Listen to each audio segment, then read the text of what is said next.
Nicolas Poincaré. Bonjour Nicolas, heureuse de vous Bonjour, retrouver Pauline. comme chaque matin. Vous êtes l'envoyé spécial d'RMC en Ukraine, vous êtes en direct de Kiev ce matin. Nicolas, Kiev, ville bombardée cette nuit. Oui, 3 bombardements qui ont eu lieu à 5 heures. Il se trouve que je ne dormais pas, donc je les ai entendus. Ils étaient vraiment incroyablement rapprochés. Boum, boum, boum. Et les vitres de ma chambre ont légèrement tremblé. Tout ça pour vous dire que c'était une opération coordonnée.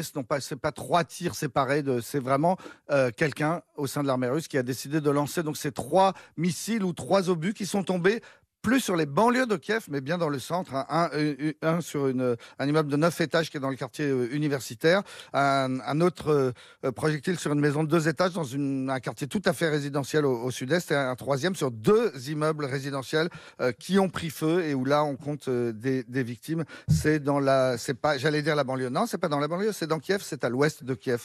Alors, je suis allé dans ces 3 quartiers ces derniers jours. Il n'y a aucun objectif militaire. Ces tirs n'avaient pas d'autre but que de terroriser les populations. Terroriser les populations, ça veut dire aussi que de plus en plus de monde encore va tenter de trouver refuge où il peut, dans le métro notamment. Et effectivement, il y a beaucoup de monde, même avant ces bombardements, environ 15 000 personnes qui, depuis 3 semaines à Kiev, ont choisi de dormir dans le métro. Alors c'est tout à fait étonnant parce qu'on y voit des gens avec des sacs de couchage, des matelas pneumatiques, ils s'organisent, ils ont de la nourriture, ils dorment comme ça sur les quais. Et puis lorsqu'on parle avec eux, eh bien on s'aperçoit que ces gens-là, il y a 3 semaines, ils étaient pour l'un dentiste, pour l'autre comptable. J'ai vu une étudiante en histoire de l'art. J'ai vu un peintre qui m'a dit « Regardez-moi sur Google, vous verrez que je suis très connu ». Et de fait, je me suis aperçu que c'était un des peintres les plus connus du pays. Ce sont des gens qui dorment dans le métro. Le peintre m'a expliqué pourquoi. C'est parce que chez lui, il n'arrive pas à dormir. Il dit « Chez moi, je tremble. Dans le métro, je tremble moins et j'arrive à dormir quelques heures ». Alors le métro de Kiev qui a une particularité, c'est que c'est l'un des plus profonds du monde. Le plus profond du monde. La station de métro Arsenal, qui est juste à côté de l'endroit d'où je vous appelle, elle est à 105 mètres de profondeur. Ça veut dire que pour descendre jusqu'à sur les quais, il faut emprunter 2 escalators et ça vous prend un peu plus de 5 minutes en tout pour descendre. Et puis pour remonter, si par hasard l'escalator est en panne, eh bien il faut compter l'équivalent de la montée d'un immeuble de 30 étages. Alors pourquoi cette profondeur ? Eh bien parce que ce métro a été construit dans les années 60, à l'époque de la paranoïa soviétique.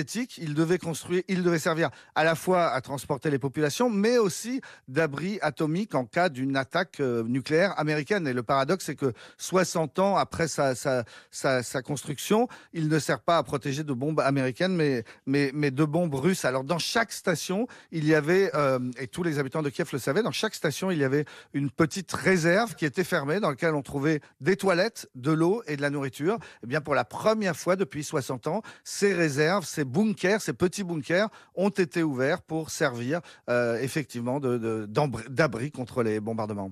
Nicolas, le métro, il est aussi prévu pour pouvoir permettre la fuite du président ?